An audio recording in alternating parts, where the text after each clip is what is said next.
Panorama group, जो सोचता है वो करता है। आपके अपने सपनों का आशियाना। लेकिन उसमें अकलियतों की 2 लाख नौकरी और शेड्यूल कास्ट की 1 लाख नौकरी खत्म कर दी गई है, उस पर कोई चर्चा नहीं हुआ। बिहार को अगर विशेष राज्य का दर्जा या सेंटर से कोई पैकेज मिलता है तो वो गरीबी की वजह से, और सबसे बुरा हाल सीमांचल का है, और सीमांचल के बारे में एक शब्द भी इसमें नहीं कहा गया है। एएमयू और एम्स जैसे संस्थाओं को सीमांचल की जरूरत है, उस पर कोई बात नहीं की गई। मैं गृह मंत्री से कहूंगा कि बुलडोजर एक खौफ का मामला हो गया है। कानून का राज जरूर स्थापित कीजिए, लेकिन बुलडोजर के नाम पर गरीबों को मत आप डराने का काम कीजिए।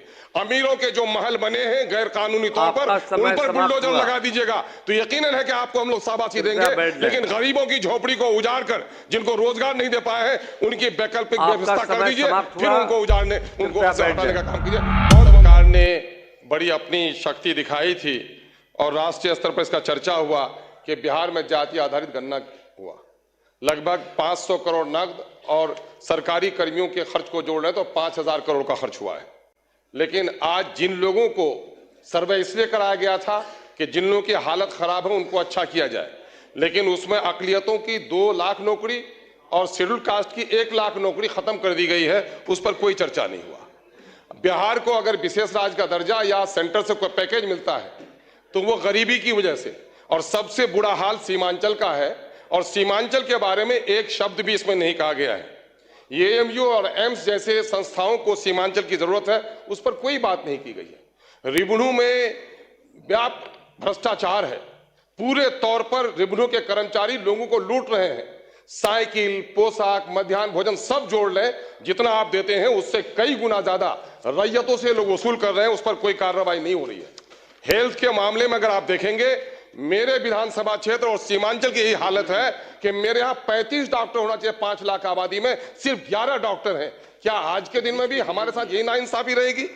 एजुकेशन का हाल चौपट है। यूरिया की कीमत अभी 350 में बैग मिल रही है। आपका सर एक मिनट तो आपके तरफ से कृपा कीजिए सर। माँ सब बच्चे से प्यार करती है, लेकिन कमजोर बच्चे का जरा ख्याल रखती है।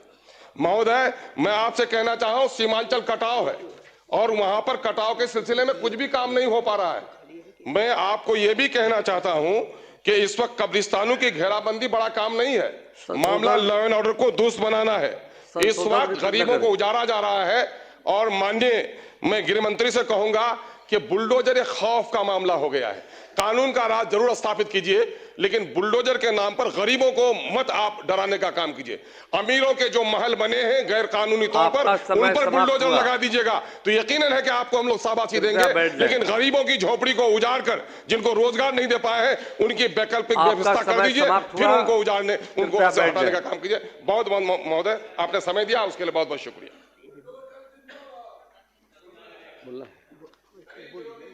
आपका संशोधन पढ़ा हुआ माना गया है। महामहिम राज्यपाल महोदय के अभिभाषण पर आए धन्यवाद प्रस्ताव पर मेरा विनम्र विरोध है। महोदय, इस अभिभाषण में ऐसी कोई बात नहीं है जिसके लिए एक प्रशंसा की जाए। सिर्फ वादे ही हैं और वादे का क्या कुछ कहना नहीं है। और तेरे वादे पर जिए हम, तो ये जान झूठ जाना कि खुशी से मर न जाते अगर एतवार होता। हम लोग कोई एतवार तो है नहीं इस पर। महोदय, कहा गया कि यह कानून का राज्य है, कानून का शासन है, तो अगर बिना वैकल्पिक व्यवस्था किए किसी गरीबों की झोपड़ियों और फुटपाथी दुकानों को बुलडोजर से ढा देना ही अगर कानून का राज है, तो मैं समझता हूँ कि यह उचित नहीं कहा जा सकता है। महोदय, यह आत्मप्रशंसा के अतिरिक्त कुछ नहीं है। महोदय, कहा गया कि 1,26,000 पुलिसकर्मियों की संख्या और 1,380 थाने खोले गए। मैं समझता हूँ कि अगर गृह मंत्री निःशुल्क प्राथमिकी दर्ज कराने की व्यवस्था कर दें तो यह बिहार वासियों के लिए अहोभाग्य, क्योंकि बिना पैसे का कोई FIR नहीं होता है। महोदय, स्वास्थ्य के विषय में कहा गया कि पहले शुरुआती समय में 39 मरीज आते थे। मैं समझता हूँ कि यह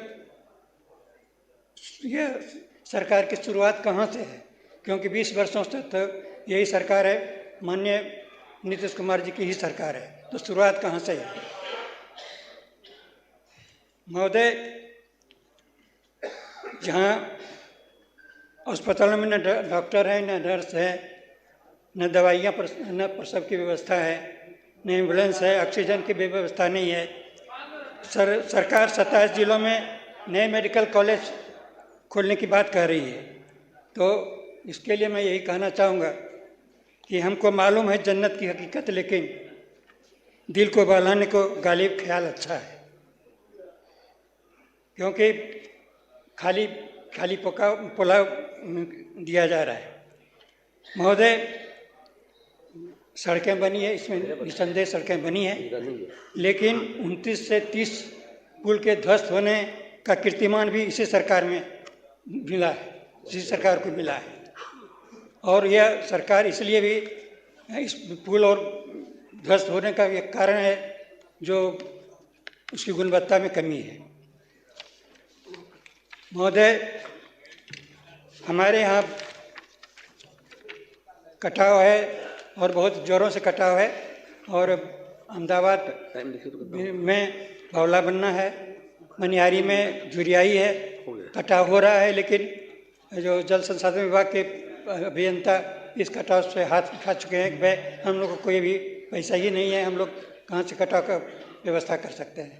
यह महोदय यह बहुत बड़ी व्यवस्था है कि अगर नहीं होगी तो पूरा का पूरा गांव कट जाएगा, और जो सरकार ने अभी भी जो व्यवस्था की है उसका भी खत्म हो जाएगा।